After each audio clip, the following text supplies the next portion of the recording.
"You tested positive," the doctor said over the phone. It wasn't a cancer diagnosis. It was a "you're going to get cancer" diagnosis.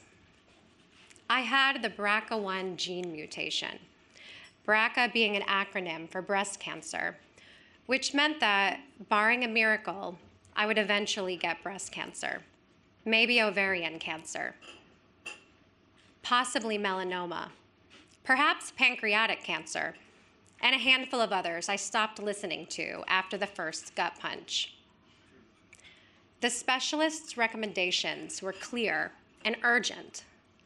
Removal of all the parts of me that made me, biologically at least, a woman.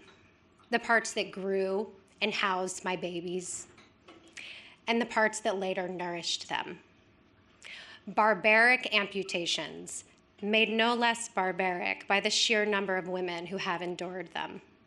Months of recovery, surgical menopause at 38 years old. Or, as they reminded me, the alternative, cancer.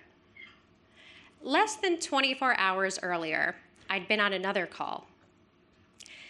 "It's a business decision, not personal," my boss said, a 20-something HR person I'd never met before, hovering in the background on Microsoft Teams, third-wheeling my layoff meeting. My eyes were puffy, my face red, tears sliding down my makeupless cheeks. I had never felt so unprofessional, so naked and exposed in a work meeting. I'd lost my job at a major news network, my professional home of a decade.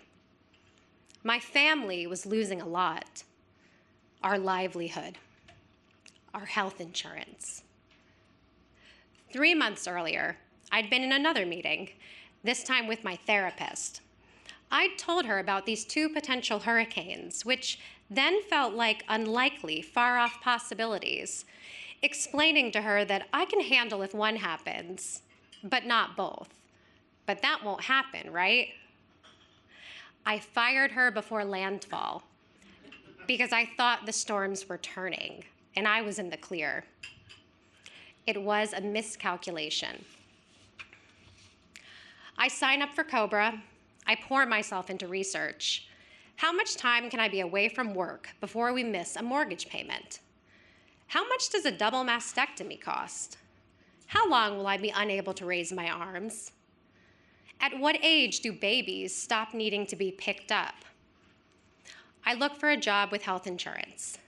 I make a plan to remove parts piecemeal. Fallopian tubes now, ovaries later, breasts who knows. The doctors all say the same thing. At least you don't need them anymore. A reference to my children. Look at all you have. You're one of the lucky ones.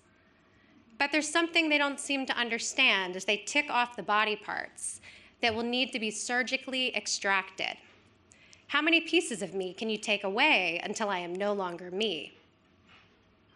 In the breast surgeon's office, the pink makes me want to vomit. I feel like I'm in an October PSA, surrounded by cringeworthy signs plucked from Hobby Lobby. What doesn't kill you makes you stronger. Giving up is not an option.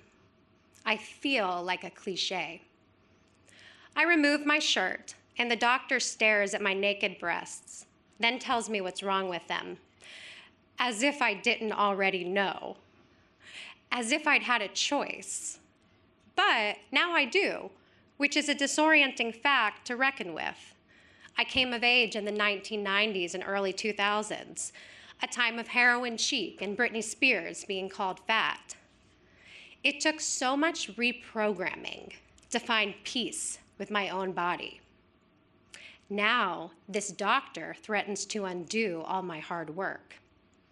She tugs at a thread, and the whole sweater falls apart.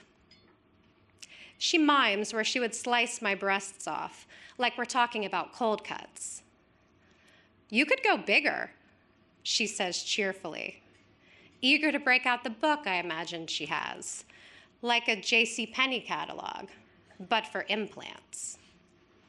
She offers this possibility to me like it's a silver lining, something to be thankful for. It's not, but at least for now, it's not cancer either.